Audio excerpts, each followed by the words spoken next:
Computer hacking refers to the process of identifying and exploiting weaknesses in computer systems and networks to gain unauthorized access. Although not all hacking is malicious, some hackers, known as black hat hackers, engage in this activity with harmful intent. On the other hand, white hat hackers work to identify and fix vulnerabilities in systems, often as part of their work in cybersecurity or software development. There is also a group of hackers known as grey hat hatters who dabble in both malicious and non-malicious activities. These can include political activism. With that being said, here's my top 10 list of the most infamous hackers of all time. Kevin Mitnick is a well-known figure in the world of American hacking. He began his career as a teenager, and in 1981 he was charged with stealing computer manuals from Pacific Bell. In 1982 he successfully hacked the Northern American Defense Command, or NORAD, an accomplishment that inspired the 1983 film War Games. In 1989 he hacked into the Digital Equipment Corporation network and made copies of their software. This act, as DEC was leading the computer manufacturing world at the time, put Mitnick on the map. He was later arrested, convicted and sent to prison. During his conditional release he hacked Pacific Bell's voicemail systems. Throughout his hacking career, Mitnick never exploited the access and data he obtained, and it is widely believed he once obtained full control of Pacific Bell's network simply to prove that it could be done.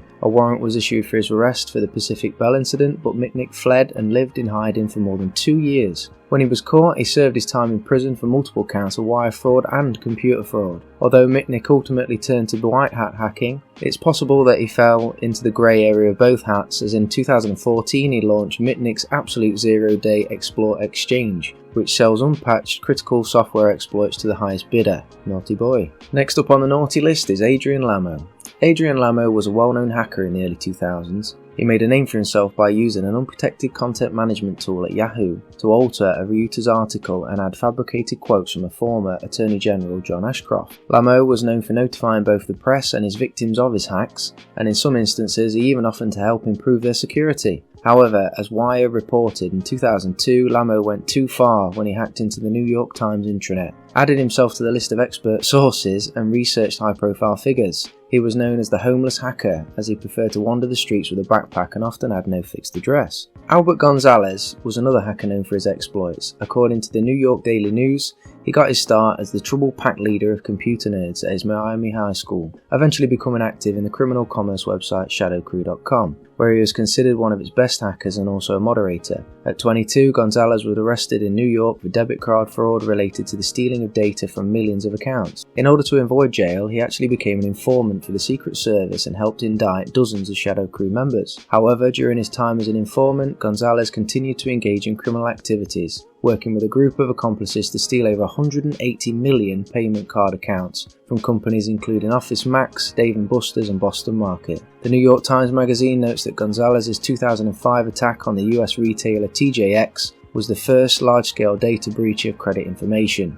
Using a basic SQL injection, Gonzalez and his team created backdoors in several corporate networks and stole an estimated $256 million from TJX alone. During his sentences in 2015, the federal prosecutor referred to Gonzalez's human victimization as unparalleled. If you're liking this video so far and want to see more like this and from around the world of technology, please hit that subscribe button. Right, on to the next one. Matthew Bevan and Richard Price were a tag team British pair of hackers who targeted multiple military networks in 1996. These included the Griffiths Air Force Base, the Defense Information System Agency and the Korean Atomic Research Institute. They were accused of almost starting a Third World War after they dumped the Kari research onto military-based systems. Bevan, who went by the alias Kuji, claims that his goal was to prove a UFO conspiracy theory he had. His case is similar to that of Gary McKinnon, who was also accused of hacking into military networks. Regardless of their intent, Bevan and Price actions demonstrated that even military networks were vulnerable to cyber attack. Jensen James Ancheta, another famous hacker, but had a different motive than most. Instead of targeting systems of credit card data or delivering social justice,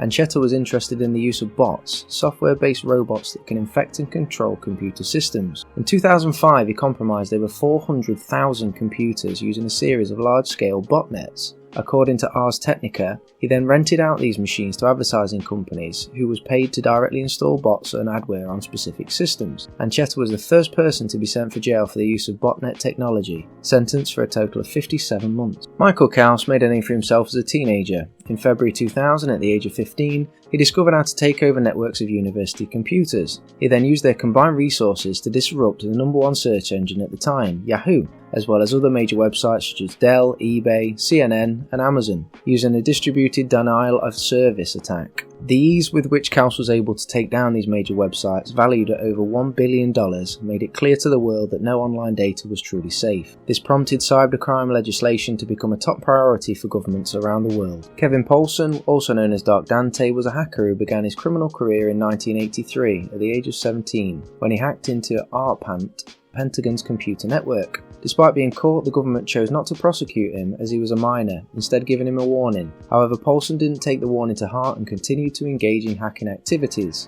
In 1988, he hacked into a federal computer and accessed files relating to the deposed president of the Philippines. When he was discovered by authorities, Poulsen went into hiding. While on the run, he continued to hack into government files and reveal secrets. According to his own website, in 1990 he hacked into a radio station contest and ensured that he was the 102nd caller, winning a brand new Porsche, vacation and $20,000. Poulsen was eventually arrested and banned from using a computer for 3 years. After his sentence, he turns towards more ethical and legal activities, becoming a journalist and writing about cybersecurity. He also worked with other hackers on various projects dedicated to social justice and freedom of information, most notably developing an open source software, SecureDrop, initially known as DeadDrop, in collaboration with Adam Schwartz and Jim Dolan. Eventually, Poulsen handed the platform over to the Freedom of Press Foundation, which enables secure communication between journalists and sources. Jonathan James, who went by the alias Comrade, was a hacker who targeted several companies, but gained his attention for his hack into the computers of the United States Department of Defense. At the time of his breach, James was only 15 years old. He revealed in an interview with PC Mag he was partially inspired by the book The Cuckoo's Egg, which detailed the hunt for a computer hacker in the 1980s. Through his hacking, he was able to access over 3,000 messages from government employees,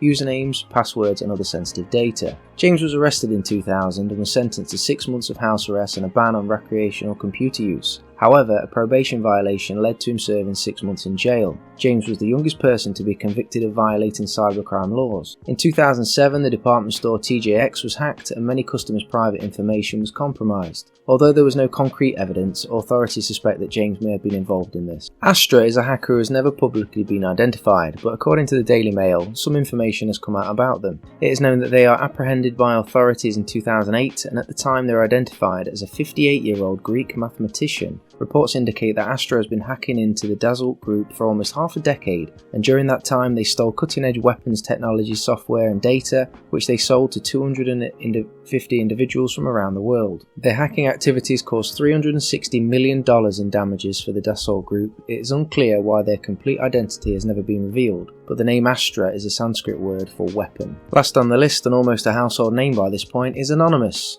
Anonymous began in 2003 on a 4chan board in an unnamed forum. The group exhibits little organisation and is loosely focused around the concept of social justice. For example, in 2008 the group took issue with the Church of Scientology and began disabling their websites, thus negatively impacting their search rankings in Google and overwhelming their fax machines with all black images. In March 2008, a group of Anons marched past by Scientology centres around the world wearing the now famous Guy Fawkes mask. As noted by The New Yorker, while the FBI and other law enforcement agencies have tracked down some of the group's members, the lack of any real hierarchy makes it almost impossible to identify or eliminate Anonymous as a whole. Well, there we go. I really hope you enjoyed this video. I've enjoyed making it, and if you'd like to see more of this type, please subscribe and pop us a like down below. Take care, and I'll see you in the next one.